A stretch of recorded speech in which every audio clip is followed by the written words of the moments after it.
we have avoidance of our inner states, avoiding of shame, avoiding fear. We have three main layers of avoidance. One is avoiding situations. Second one is avoidance of my own behavior. So I don't make decisions, I don't change something in my life. And finally, we have avoidance of our inner states, avoiding of shame, avoiding fear, avoiding guilt, who knows. So it's practically three layers. But if we look into all of them, they all are based on avoiding our inner states. Because if I don't want to go out, that's because I feel either insecure or nervous or tired. So it's inner state. I avoid situation outside. If I don't want to make a decision, yes, I'm avoiding making a decision. But why? Because I feel fearful. I'm afraid that something will happen when I make a decision, which is not good for me. And the causes of avoidance, traumas that we had in childhood, it can be also genetics, and it can be collective as well. When we work with avoidance, we always need to not only look like, yeah, I don't want to go there, so I'm avoiding the situation.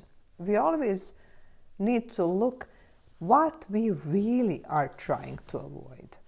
So as we said, these inner states that we have, what I'm trying to avoid internally, what I'm afraid of, what do I think will happen if I confront it. So I'm afraid of some kind of consequences. If I deal with that, if I don't avoid something, to me it looks really horrible and terrifying will happen. And we can find sometimes in our early childhood or find situations that made us start avoiding. For example, if we have traumatic experience in the childhood, I have a friend and his father was beating him a lot when he was small. So whatever he did, it wasn't good, and he was spanked or punished. And then he established full avoidance mechanism, trying to avoid any conflict or any situation in which somebody else should be upset. So he was like screening all the situations around him all the time.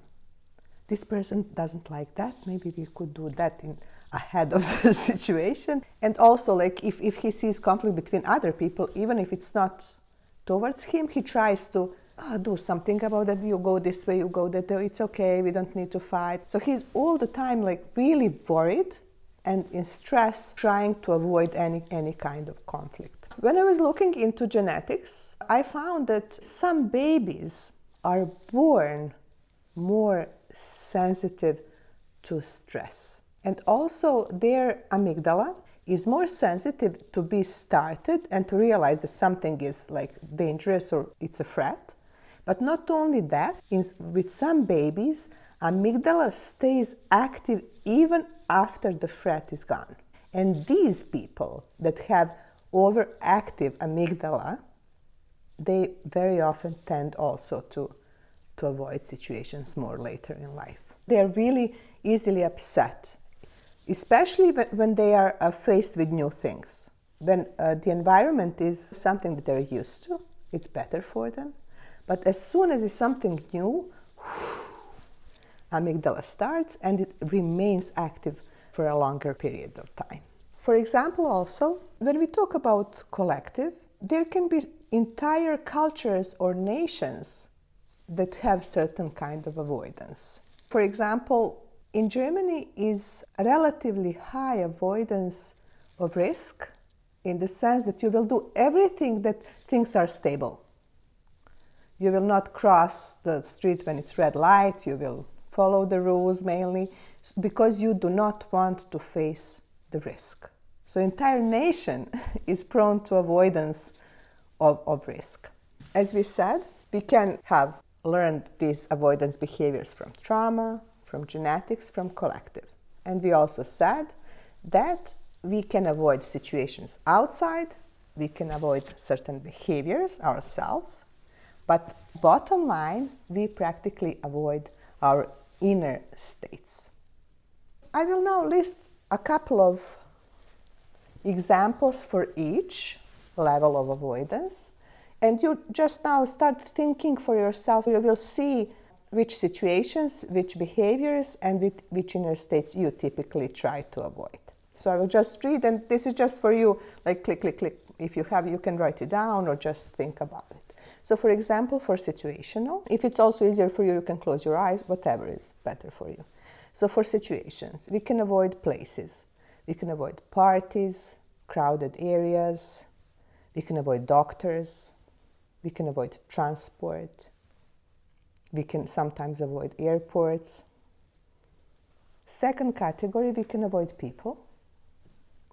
We can avoid certain friends, co-workers, certain family members, certain type of people in general, maybe some nations, some religions. We can avoid some activities. So for example, we can avoid exercise. We can avoid public speaking, dating, swimming. We can also isolate from social interactions, like looking directly in somebody's eyes. We can be prone to not respond to the messages if somebody sends us a message. We delay response. I can't do it now, I'll do it tomorrow. We don't answer the call now. Oh, I don't want to answer now.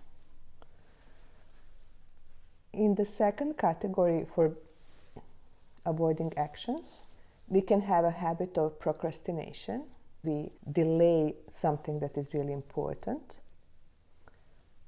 We can avoid decision making. We can put off and put off. I will make decision tomorrow and tomorrow and tomorrow and tomorrow. We can also delegate responsibility for decision making. For example, if we go out, I can always, I don't care, you just think about it, where we should go. I don't want to organize it or think about it. And it's not that I do not have opinion, but for me it's easier that somebody else makes decision and I go along, for example. So I'm not responsible if somebody else doesn't like it or something happens, it's not fun, so I just avoid it. Some people that also have strong anxiety, they can even wear some talismans to protect them, this will protect me in these situations. Or bringing other people to help them, or some kind of rituals, because they cannot face the situation themselves on their own. And it can also be passive inaction, so we just say, yeah, I accepted it. Even though you feel that person really doesn't like the situation, they pretend it's like acceptance. It's okay. But actually, it's just the avoidance of action that needs to be done to change the situation. Then we have third category, which is avoidance of inner states. So what we typically can do there? We can, for example, if you have some kind of thoughts that we don't like, we can try not to think them. Then we can have emotional suppression.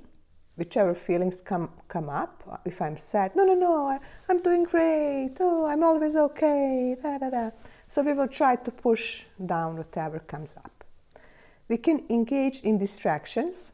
So we can also do the gaming, watching TV a lot, or just be busy doing something else, apart from what needs to be done. Then we can have substance abuse, drinking, drugs, even food, chocolate. That's also avoiding the inner states that we feel and just putting things on top of it or trying to alter our brain with the substances. And finally, we can have denial or minimization. Even if we feel bad, we would say, oh, it's nothing. I don't have to face it because it's not a big deal. It's okay. I don't care. So we just talk ourselves out of facing the issues with this denial and minimization.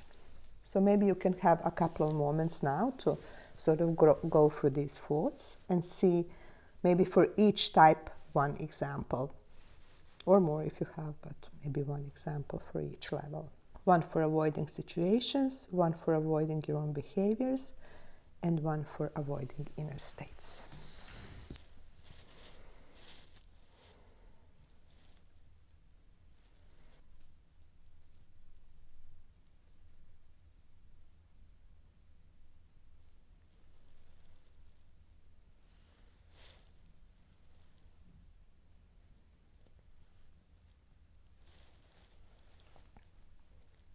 Couple more moments.